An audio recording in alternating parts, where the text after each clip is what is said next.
nós três, o presidente, o tesoureiro e o chefe do... O respeito a essa hierarquia. Então, em primeiro lugar, eu quero falar sobre a inversão de hierarquia dentro da família. Isso é o quê? A individualização. A pós-modernidade, ela fortalece a individualização. Eu sou eu mando em mim mesmo, eu não quero me submeter, não tem limites para mim, na minha família não tem limite, não tem papai e mamãe, eu tenho a minha própria característica e eu vou fugindo. E quando nós olhamos que hoje em dia os jovens, a sociedade, não há um respeito a essa hierarquia de pai, de mãe, aqueles marcos antigos foram retirados, não é? Querendo que a pessoa tenha a sua própria coisa. Hoje um garoto de 12, 13, 14 anos, ele está querendo chegar na hora que quer em casa, ele quer fazer o que ele quer, ele, como se diz assim, quer ter uma vida própria e quer fugir disso. Então, um dos grandes problemas da família hoje é isso, a individualização, que é uma cultura que foi trazida da pós-modernidade para dentro de casa. Mas quando nós olhamos lá para a família de Jesus, nós vemos uma família, o quê? Perfeita. Maria, José, Jesus, os seus irmãos, as suas irmãs, uma família que era uma família exemplar, não é? Então, a família, nós temos que ter essa ideia, não é uma individualização. Existe uma força hierárquica, pai, mãe, filho, coisa que hoje não tem. Por exemplo, há um problema sério na escola hoje em dia, nas escolas, um desrespeito aos mestres, aos professores. Vemos alunos, não, eu vou fazer o que eu quero. O aluno enfrenta o professor, agride o professor e ataca a instituição, que é a escola. Então, a primeira coisa que eu quero dizer, que hoje, na desconstrução, é a individualização, que não respeita limites nem a instituição hierárquica de autoridade. Muito bem. Pastor Cláudio Duarte, meu amigo querido, que bom te reencontrar aqui no estúdio Francisco Silva, que alegria para o nosso coração, seja bem-vindo, obrigado pela gentileza de atender, de abrir esse espaço na sua agenda aqui para atender a gente, é um desejo do nosso coração, quero louvar a Deus pela sua vida, que bom que você está aqui, bom dia, meu pastor. Bom dia a todos, eu quero agradecer a Deus, muito obrigado, para mim é um prazer, um privilégio poder estar aqui, Léo, eu sou muito grato a Deus pelas oportunidades que eu tenho recebido de Deus. Bom, eu tenho falado de família talvez nos últimos anos, quase todos os dias, né? E eu tenho aprendido que falar é a parte mais fácil. O difícil é colocar em prática. A grande maioria das pessoas que encontram com minha esposa, por exemplo, ou com meus filhos, a primeira pergunta é se eu sou de verdade.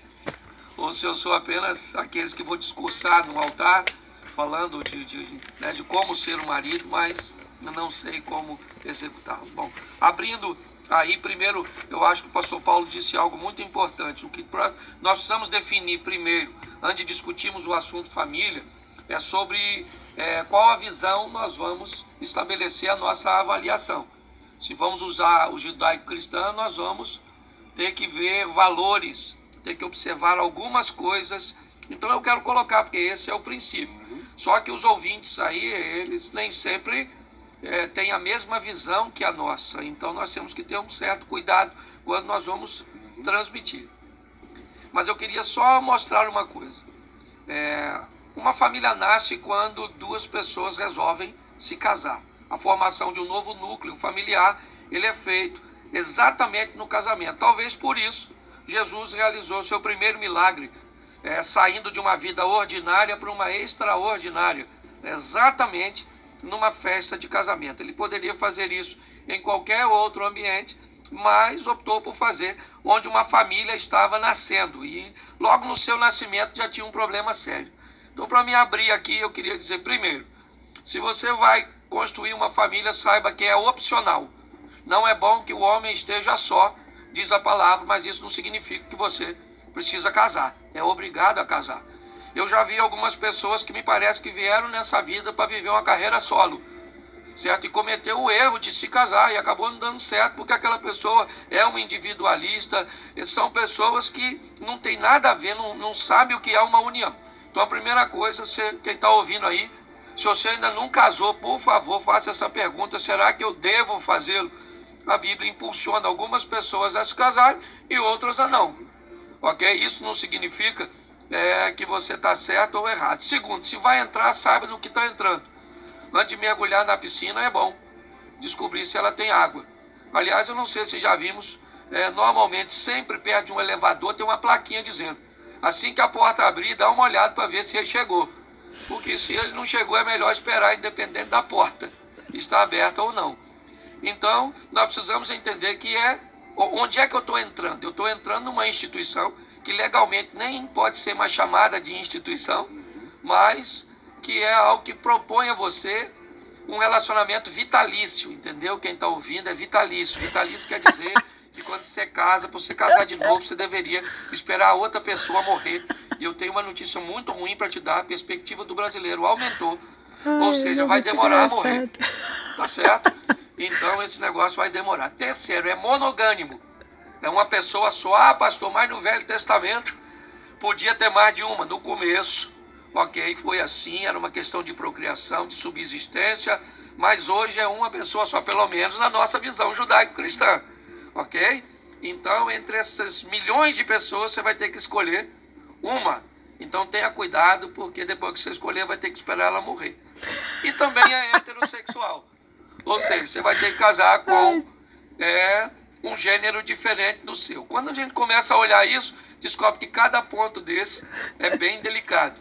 Então, quando as pessoas me perguntam, eu sei que a gente vai abordar mais à frente, quando as pessoas me perguntam qual é o motivo, né, o maior motivo de divórcio, eu digo que é a força do casamento. A pergunta certa, Eliel, não é porque as pessoas se divorciam, e sim porque elas se casam. Quando a força empregada para unir é mais fraca que a empregada para separar, o divórcio acontece. Todas as vezes que a força para unir é superior à força empregada para separar, o casal vai vencer a crise. Então, para fechar aqui, é opcional, então você só casa se quiser. É vitalício, porque depois nós vamos falar de divórcio mais à frente, ainda hoje. É monogâmica e é heterossexual. Se você souber de tudo isso, antes de entrar, eu acho que vale a pena. Estou desanimando um pouquinho o povo antes de casar. Aí, muito bom. Pastor Zé Nascimento, meu querido irmão, que bom também tê-lo aqui. Bom dia. Bom dia, o prazer é sempre meu. Graça e paz de homem que compõe, certo? A instituição.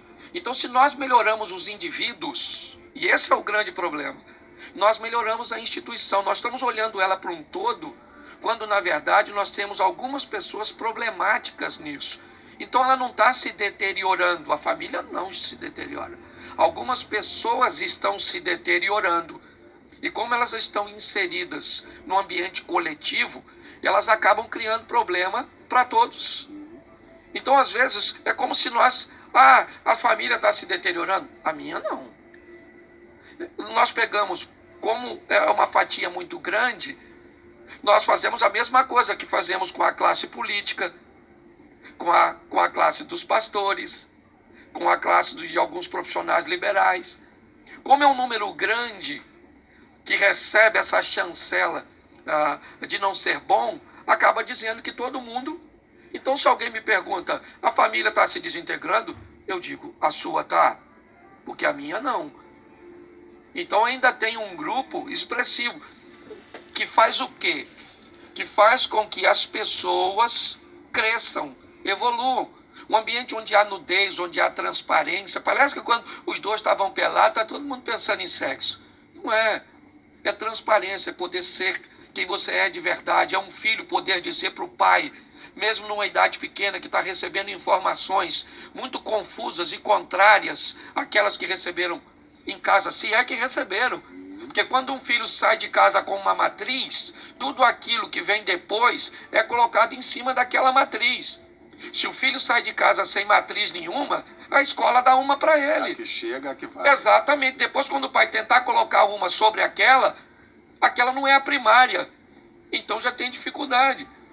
Então, a grande dificuldade hoje é tratar indivíduo. Os indivíduos estão se desintegrando. E como eles fazem parte de uma instituição, aí você vai ver, o cara tem 50 anos e ainda vive numa família onde ele faz pirracinha. Vai dormir de carinha feia, não quero conversar mais sobre isso. São pessoas provocadoras. Tem casal que entra na minha sala para me pedir conselho e eu não dou, eu dou pirulito. Eu tenho um baleiro. Eu tenho um baleiro em cima da minha mesa. Quando o casal começa a falar, não, porque isso e aquilo, eu falo, olha, tem um negócio legal para dar, esse pirulito aqui de morango para você, esse de uva, vocês vão embora e chupa. Certo? E sai feliz. Assim que você terminar de chupar, isso deve acabar, porque é uma meninice tão grande.